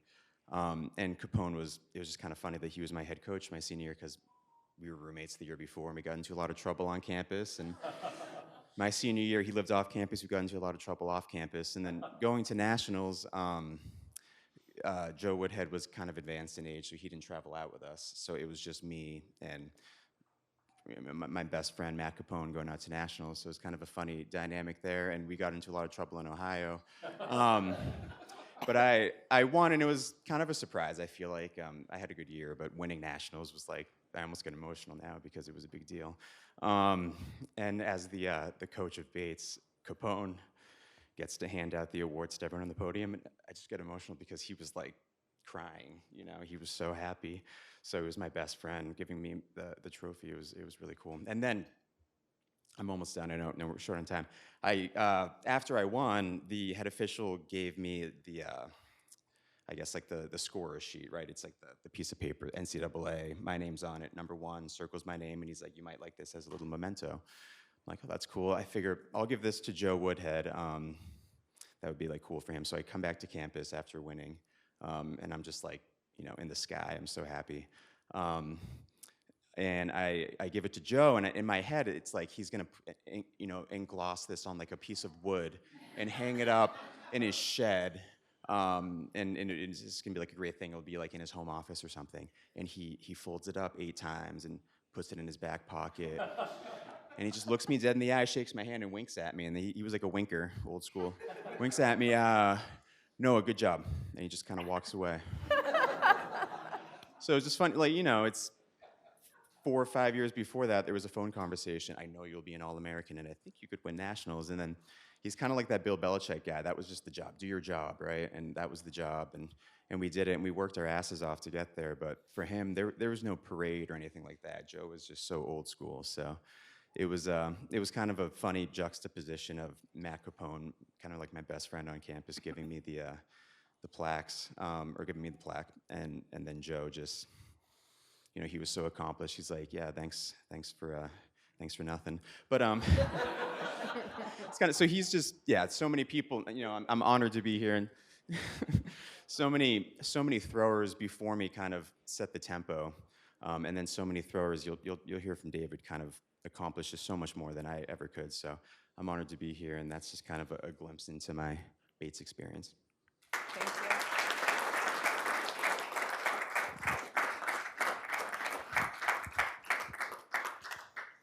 So David, you were the NCAA Division III National Shot Put Champion 3 years in a row. But you noted that a special moment to you was the team winning the New England Division III Track and Field Championship. Can you tell us about that? Thanks, Shayna. So I first wanted to start off with just an expression of gratitude. The legacy is strong here at Bates College, and everyone in this room is a part of that. So thank you, and thank you so much for putting this together.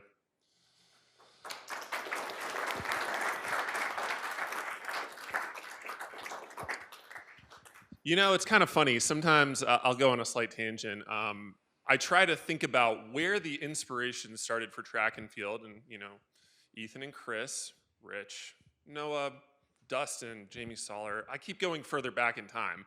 The lineage of Bates throwers and Bates track and field athletes is too long to say that it begins or ends at any given point in time. It is continuous. When I think about my experience here at Bates, I kind of want to describe a feeling, something that really occurred during the transformation between my freshman and my senior year on the Bates track and field team. It was a palpable energy, and I'll illustrate it with one story from the Division III New England Outdoor Championship in 2013, the first time that Bates ever won New England Division III Outdoors. So we had a lot of success in 2011 with multiple All-American awards from Chris, Ethan, myself, and the team energy was building over that point in time.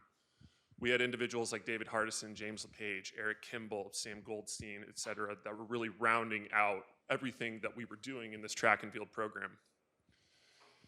So we come to May of 2013. I think there might have been 25 PRs that day across the board. I myself set New England records in the hammer and the shot put that day. I won the discus with a PR as well. And I think those records still stand at Colby. I hope they stand for a long time. So it comes down to the final event, the 10,000 meters. And we had been competing against MIT as our major rival for years prior to this. They had an extremely strong distance program. I guess you have to do something when you have so much of a workload, so you can blow off some steam while running. We get into that race, and Tully Hannon, class of 2015, he rolls to a win in like 31 low or something like that. There are 5 other MIT runners that are in the race, and we also have senior captain Eric Kimball. Eric has qualified for that race just the weekend before. It's the first time that he's made it to New England Division IIIs, and he's trailing the pack for the majority of the race. Now during that, it's the last event. We're neck and neck with MIT. I think the scores were pretty much even, and it's a toss-up between who will win and who will be second, but you're not entirely sure of what that point tally will be because of how many runners are in the race itself. Eric, trailing the pack, starts to pick off these MIT runners one by one, and with 800 meters left, he's sitting, I think, in probably 12th or 13th place, and he's got a pack that's about 100 meters ahead of him. He makes his progress down the track. The Bates track and field team gathers on the infield. It's all of us. We're all screaming. It's an electric moment. With 100 meters left, he runs down Matthew Dio. He finishes in 31:43.11. That guy finishes in 31:44. Bates, 144 points. MIT, 143. Bates.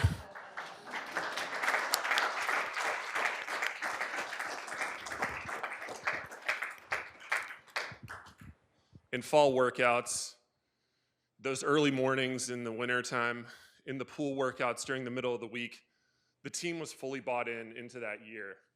It was really something that was special. And so I had a lot of individual accomplishments that I'm really proud of, but none that I'm more proud of than being part of that team.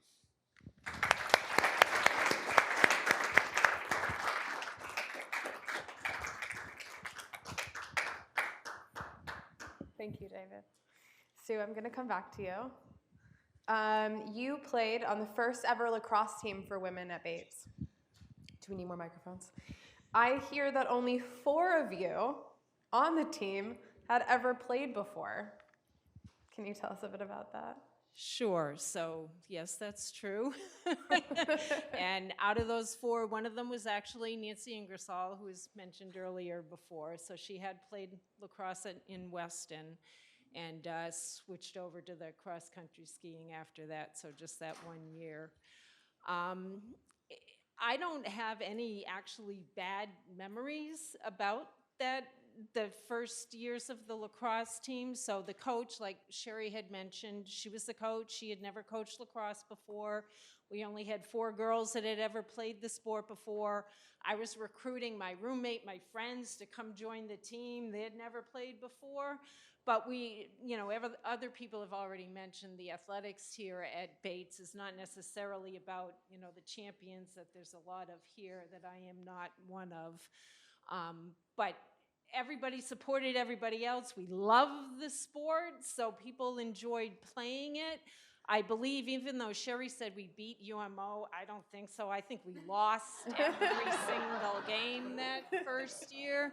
A few years later, maybe we won a few, but it was just, the administration was supportive. I already said this, and everybody just enjoyed playing the sport. So there is an award. Pat Smith, who had experience and did come and coach later, she encouraged those of us of the class of 78 to come up with an award. So you'll see there is a Spirit of 78 lacrosse award. I don't know if there's anybody here that has actually won it. But it was all about those women who had just that kind of spirit. So the award is not for somebody that's an outstanding player. It's just your, regular cheerleader type player that's on the team. So that's kind of, to me, what Bates Athletics is all about. You don't have to be a star athlete. It's just participating, and you can get a lot out of it anyway. I can attest to that. I played softball, but I also did not win any championships.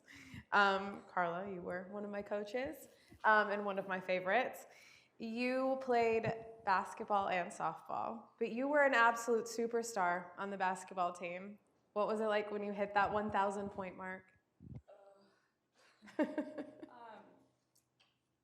I need to say this. So as a Mainer, when I tell all again, I'm a basketball coach, so I recruit kids all the time, and I'm like, please don't do what I did.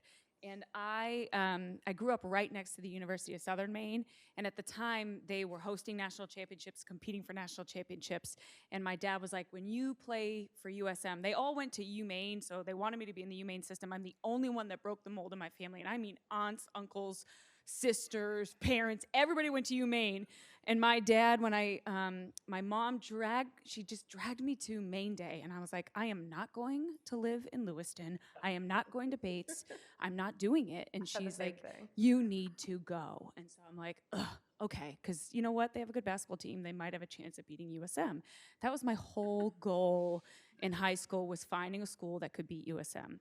And so I came on Maine Day, and I sat in on a geology class, and they simulated glacier movement using pancake batter on a projector. You know those things. You guys actually can speak my language. My students have no idea what I'm talking about. And then the faculty member fried up those pancakes and served the class breakfast. And I was like, I am in. I love it. And my dad, when I said I want to go to Bates, was like, well, why don't you actually pick a school you can get into? So then it was on, because I am a competitor, so I went early decision, and hopefully there was a tip used. Now I know what that actually means later on in life, but they helped me get in. But Bates shaped my life, and basketball in this journey, like, I scored 1,000 points because I never saw a shot I didn't like, right? Like, if you shoot a lot are going to go in. That's just the fact of the matter. But listening to you guys talk about camaraderie, right? Like, we were good. We didn't lose to, Colby. We never lost to Williams. We never lost to Amherst. But gosh dang it, I freaking hate Bowdoin. And it took me 20 years, and I'm talking like deep hatred. It took me a long time to get over that. And I'm sharing this story because my dear friend is the women's basketball coach here at Bates College now. And I was really happy at Roanoke. I met my husband. I was there for a year when this job opened up, and Bates had always been my dream. I was going to come back here. I'd started coaching here, and this is where I was going to be. So I called my friend who, the Bowdoin coach at the time was a Bates alum, and she was like, you've got to meet Al. Like, she's fantastic. And we were both like, no, we hate each other, because we'd been competing against each other for 4 years. And we went to a Final Four together, and we were in a club, started dancing, and she was like, you need to just talk to her. And so I was like, ugh. And as soon as we started dancing, I was like, dang it, I like you. You're a cool person. And from that moment on, we were best friends. And so when this job opened up, I called her and was like, this is your job. You are the best person for this. And I cannot believe I'm saying that about a Bowdoin grad who I competed against. So she got the job, and I shared my, back in the day when there were newspapers and your mother clipped everything and saved those articles, there was an article of her and me and a ball. And when I say we're ripping each other's faces off, we are ripping each other's faces off. She's clawing me here, I'm clawing her there, and I've sent that to her and framed it. And I'm sharing that because, like you just said, it's more about the individual accolades don't matter. It's the team memories. It's everything that you have. And I think Bates is the foundation for who we are. And I'm forever grateful for that and my experience here.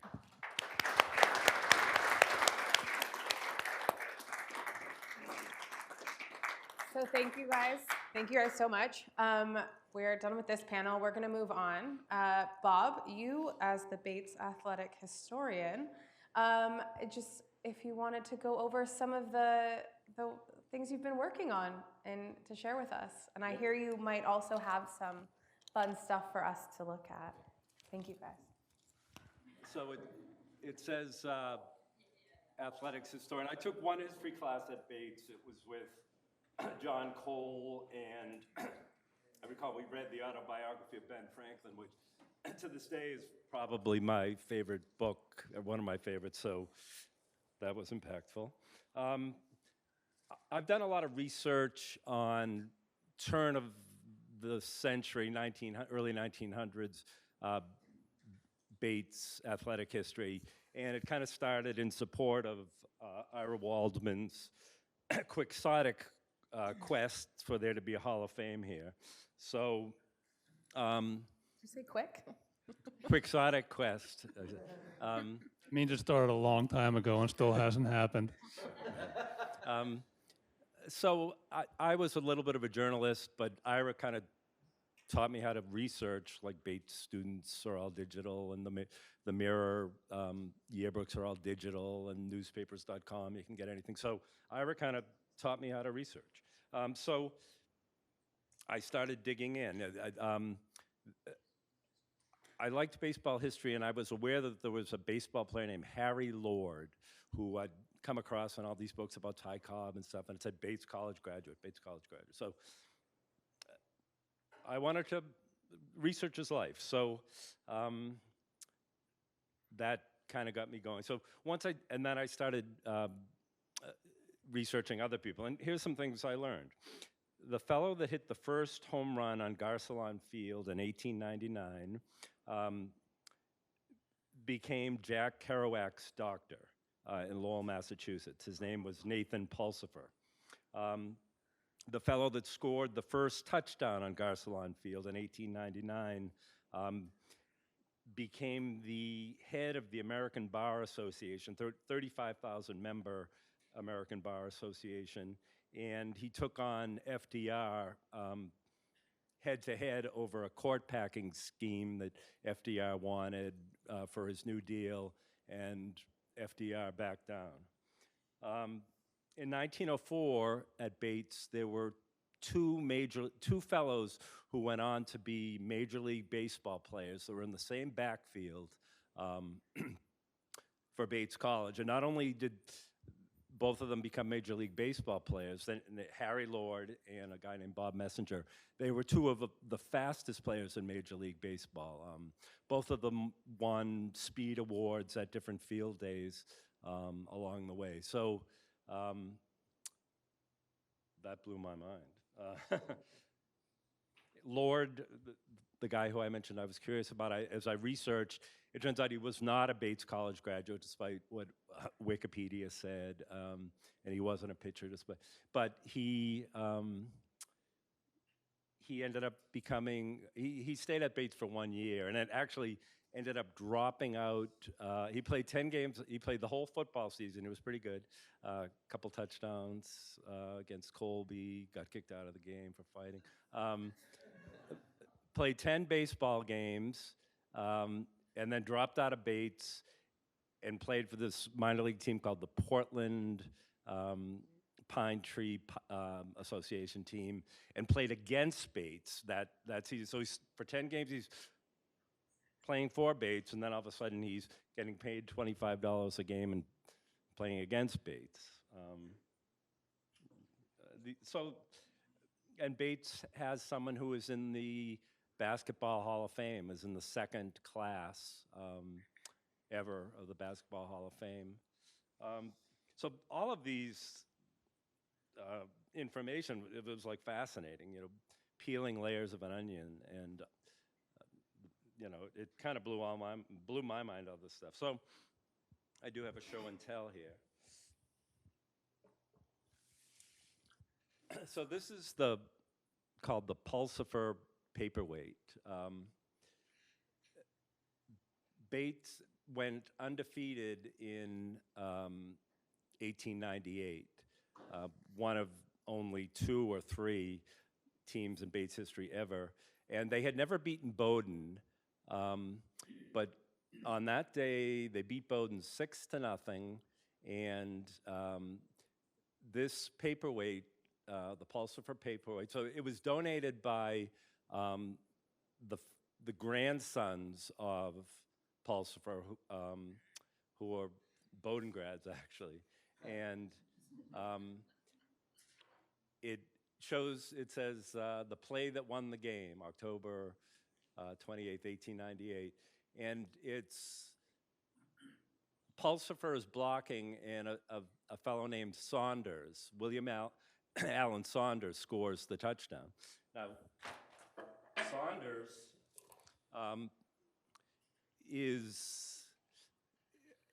went on from Bates to be a legendary professor at Storer College, historically black college in West Virginia. And here's a book that was written about him recently. So these kinds of stories are like unbelievable to me. I can't. And they've been well received. So first I'd like to thank Jay Burns, who is the director of communications. He's helped this. Aaron Morse have helped with this research, and it means a lot because I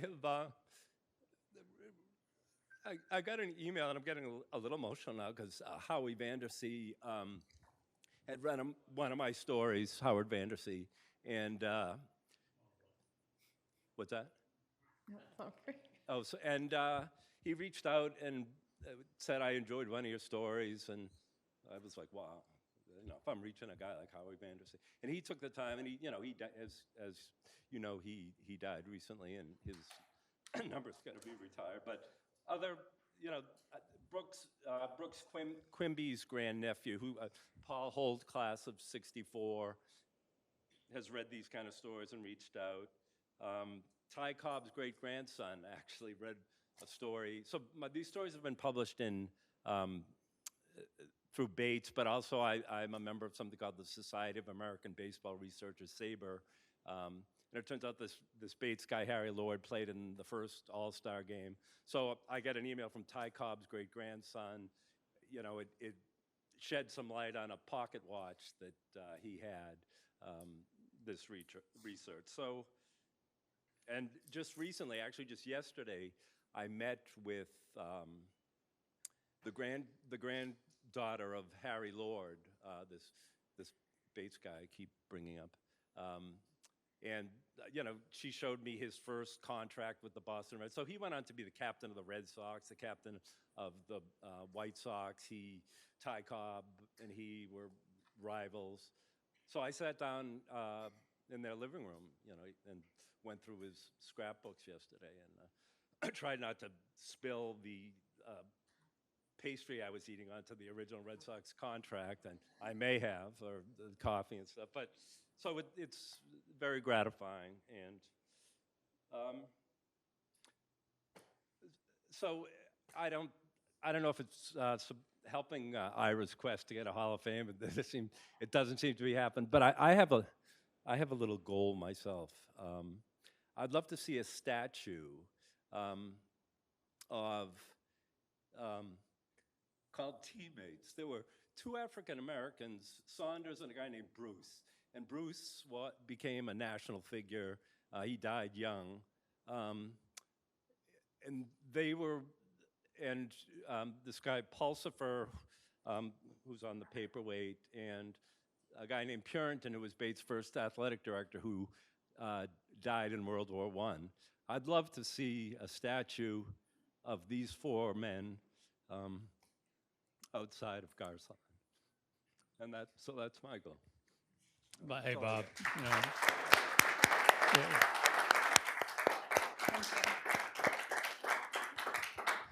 you know, as all of you can see, there are passions of Bob and mine in Bates athletic histories, and not just the more recent ones, and not just even the less recent ones, but the way back ones. We don't want these people to be forgotten. And we think there's a lot that we can do to develop the athletic histories of every Bates team over time. This is just the start. I've been fighting the battle for several years. It'd be great to have a Bates College Athletic Hall of Fame. I think we'll get it done before I die. So, I don't know how long that'll be, but I think we'll get it done. But we are going to be working on developing the ability of every athlete at Bates to be able to provide their experiences and their memories in some format that we can use and we can preserve and we can go back and we can review over time. So this program is just a start, and more to come in the future.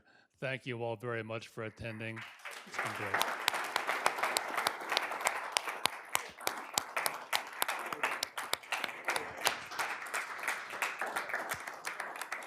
Hey, again, I'd just like to commend Ira for putting this together. It's been outstanding. Appreciate all you being here.